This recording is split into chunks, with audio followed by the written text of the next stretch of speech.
I thank the member. So the question before the chair is that the bill be now read a second time, and there being no further speakers, I call the minister. Thank you very much, Deputy Speaker. By way of summarising all of the second reading contributions, I rise to speak on the Telecommunications and Other Legislation Amendment, Assistance and Access Bill 2018, a bill which is urgently required to strengthen the ability of Australia's law enforcement and national security agencies to deal with challenges presented by modern communications technology. Australia's prosperity is fuelled by the technologies of our age. That is self-evident, but everyday Australians rely on digital communications for banking, shopping, education, health, communications and other key services. Australians expect the digital platforms they use to be secure. That is why the government strongly supports the use of ubiquitous encryption to protect personal, commercial and governmental information.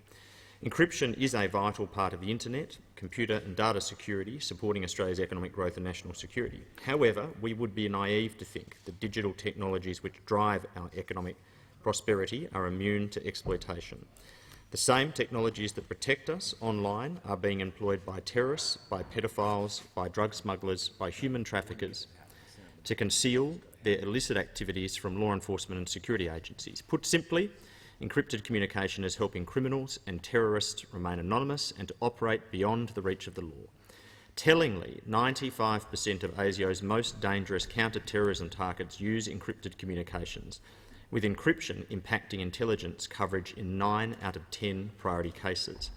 Encryption has significantly degraded law enforcement and intelligence agencies' ability to lawfully collect intelligence and conduct investigations. The Australian Federal Police and ASIO suggest that by 2020 almost all communications amongst terrorists and organised criminal groups will be masked by very strong encryption. As we move towards ubiquitous encryption, the challenge it poses for law enforcement and national security agencies will continue to increase. The Assistance and Access Bill is a very necessary and proportionate response to these challenges. The legislation introduces new tools that complement existing powers available to law enforcement and national security agencies. The bill establishes a framework for agencies to seek assistance from relevant industry stakeholders in support of law enforcement and national security investigations and operations. The reforms ensure agencies can obtain legitimate and necessary assistance from communications providers when it is reasonable, proportional, practicable and technically feasible to do so. Agencies will also be empowered to seek assistance from offshore providers supplying communication services and devices in Australia. This reflects the modern nature of the communications industry and ensures agencies are able to seek assistance from those best placed in the communications supply chain. The bill also ensures our agencies can access lawfully obtained content and data. This is enabled by the introduction of new computer access warrants for law enforcement, enabling them to covertly obtain evidence directly from a device, the strengthening of law enforcement and national security agencies' ability to covertly access data through warrants and orders for assistance. And importantly, these measures are supported by strong safeguards and limitations to protect the privacy of Australians, maintain the security of digital systems and ensure agency powers are only ever used appropriately via lawful processes for national security purposes. The legislation clearly prohibits the creation of so-called backdoors for any reason. Companies cannot be required to create systemic weaknesses in their encrypted products or be required to build a decryption capability. The legislation does not allow for mass surveillance. Rather, the provisions in the bill assist authorities in their investigation of individuals who are reasonably suspected of being involved in committing a serious offence or are of national security concern. Access to personal information must be authorised by existing warrants and authorisations, which are subject to their own safeguards, including judicial oversight.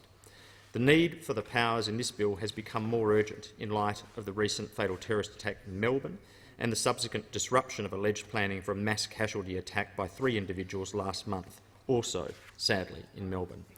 Individuals in both of these cases are known to have used encrypted communications.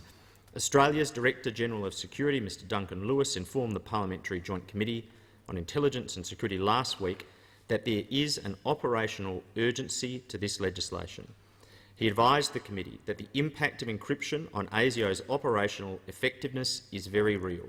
He says that it has degraded ASIO's ability to identify terrorist activity. He also noted that the risk of further attacks is heightened as we head towards Christmas. At the same committee hearing, the Commissioner of the Australian Federal Police, Mr Andrew Colvin, told the committee that he is concerned with the increase in criminal communications that are beyond the AFP's lawful ability to intercept and view, and that the operational urgency of this problem is very real. Commissioner Colvin said that what this bill does, in essence, is give police a fighting chance. Likewise, Assistant Commissioner Neil Patterson of the Victoria Police Force told the Parliamentary Joint Committee that at the moment Victoria Police are fighting with one hand tied behind their back because they are not able to lawfully access the data they need to keep Victorians safe. So we, on the government benches, implore all of our parliamentary colleagues to support this bill, to support the agreed amendments to ensure law enforcement and national security agencies can lawfully access the data that they need to keep Australians safe over the Christmas period and beyond. The bill reflects an extensive three-stage consultation process with industry, community organisations and the public. I acknowledge the significant work in this regard by the former Minister for Cyber Security and Law Enforcement, the member for Hume, and the Minister for Home Affairs, the member for Dixon. I also acknowledge the tireless efforts of the staff from the Department of Home Affairs, their colleagues in ASIO, the AFP and Parliamentary Council, and thank them for their work on this legislation.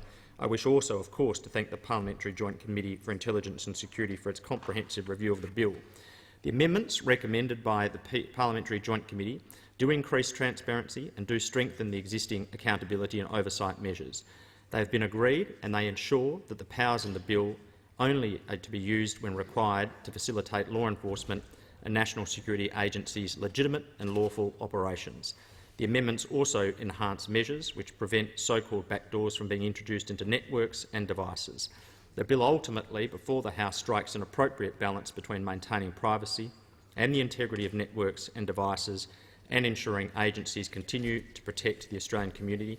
And for all those reasons, Mr Speaker, I commend the bill to the House.